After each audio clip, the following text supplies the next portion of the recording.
नमस्कार, एक बार फिर से स्वागत है आप सभी का एपिसोड नंबर 11 में, जो कि है एडवांस टॉपिक इन रिसर्च।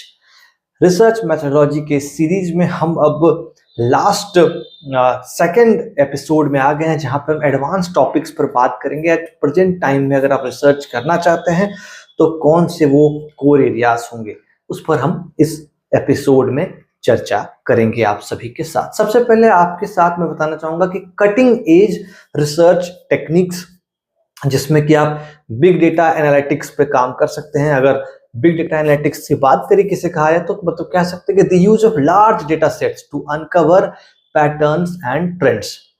इसमें आप एप्लीकेशंस में जैसे कि सोशल साइंसेस, जिसमें एनालाइज कर सकते हैं सोशल मीडिया ट्रेंड को। हेल्थ केयर में आप प्रिडिक्टिव एनालिटिक्स फॉर पेटेंट या पेशेंट्स केयर कह सकते हैं, पेशेंट्स केयर कह सकते हैं। बिजनेस में आप कंज्यूमर बिहेवियर एनालिसिस कर सकते हैं। टूल्स में आपको पाइथन, पांडास, नमपे या आर डॉट या अपाचे, हेडोप, ये सब यूज कर सकते हैं। दूसरा, artificial intelligence and machine learning के क्षेत्र में अगर बात करूं तो यहाँ पे आप जैसे कि एआई टेक्नोलॉजी बेस या एआई टेक्निक्स बेस कई automatic data analysis and prediction है, इस क्षेत्र में आप काम कर सकते हैं। इसमें अगर एप्लीकेशंस की बात करूं कि जिसमें इमेज रिकॉग्निशन इन medical research, natural language processing, जिसको एनएलपी भी कहा जाता है, फॉर टेक्स्ट एनालिसिस। एग्जांपल में और बात करूं जैसे कि आप ये काम कर सकते हैं using AI to predict the spread of diseases during a pandemic, कह सकते हैं ड्यूरिंग दिस ईयर, कह सकते हैं। ठीक है, साथ ही साथ experimental research and randomised control trials कर सकते हैं, जिसे आप आरसीटीज भी कहते हैं।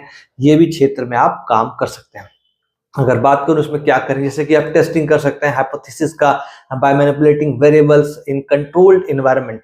अब इसमें अगर एप्लीकेशन की बात करें तो एजुकेशन में आप testing new teaching methods, medicine में आप एवेल्यूटिंग ड्रग एफिशिएंसी, आप ये सब काम कर सकते हैं।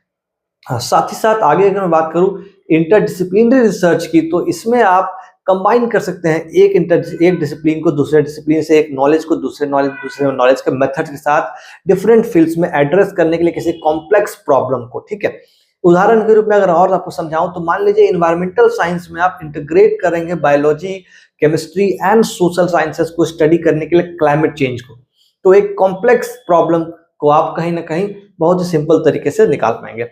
दूसरा, बायो इन्फॉर्मेटिक्स को आप कर सकते हैं, जिसमें मर्ज कर सकते हैं बायोलॉजी को और कंप्यूटर साइंस को, और एनालाइज करेंगे जेनेरिक डेटा, और एनालाइज करके आप जनरेट करेंगे डेटा को। ठीक है, डिजिटल ह्यूमैनिटीज पे आप काम कर सकते हैं, जिसमें आप यूजिंग करेंगे कंप्यूटेशनल टूल्स को स्टडी करने के लिए लिटरेचर और हिस्ट्री को।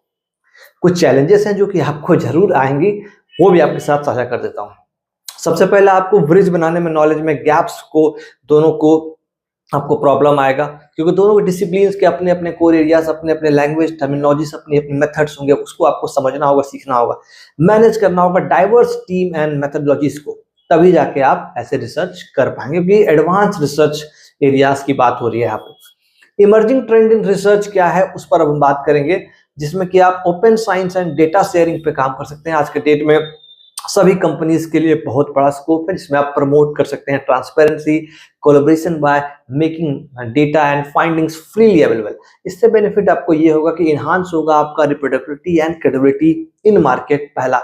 दूसरा, इंकरेज होगा ग्लोबल लेवल पे कोलैबोरेशन आप कर पाएंगे। प्लेटफॉर्म्स में आपको ओपन साइंस फ्रेमवर्क, जेनेडो या ड्रायड के रूप में आपको मिल सकता है। ठीक है, सिटीजन साइंस पे आप काम कर सकते हैं, जिसमें आप इन्वॉल्व करेंगे पब्लिक को इन रिसर्च प्रोजेक्ट्स, है ना, इस पे भी आप काम कर सकते हैं। एग्जांपल में इन्वायरमेंटल मॉनिटरिंग आप कर सकते हैं, जहां पे आप community based water quality assessment पर काम कर सकते हैं। एस्ट्रोनॉमी पे काम कर सकते हैं, जहां पे आप आइडेंटिफाई कीजिएगा सेलेस्टियल ऑब्जेक्ट्स को क्राउड सोर्स्ड प्रोजेक्ट्स में। तो ये सब काम है जो आप कर सकते हैं। कुछ ethical AI and responsible innovations है, यहाँ भी आप काम कर सकते हैं। फोकस एरिया की अगर बात की करूं तो ensuring fairness and avoiding biasness in AI algorithm, पहला कर सकते हैं। दूसरा, addressing societal impacts of emerging technologies पे आप काम कर सकते हैं। अगर एग्जांपल की बात करूं तो creating AI tools for education without reinforcement या फिर रीइंफोर्सिंग सिस्टमेटिक इनइक्विटीज, ऐसा कर सकते हैं। Creating AI tools for education without reinforcing systematic inequalities, इस पे काम कर सकते हैं। एडवांस डेटा विजुअलाइजेशन टेक्निक्स है जो कि मैं आप साझा करना चाहूंगा, जिसमें कि की टेक्निक्स में interactive dashboards for real time data exploration ये कर सकते हैं, जियोग्राफिक इंफॉर्मेशन सिस्टम पे काम सकते हैं जिसे जीआईएस कहा जाता है, स्पेशियल डेटा एनालिसिस के लिए 3D visualisation for complex data sets कर सकते हैं जिसमें कि आप मॉलिक्यूलर डेटा स्ट्रक्चर्स पे काम कर सकते हैं। टूल्स में आप टेबलो, QGIS, D3.js यूज कर सकते हैं।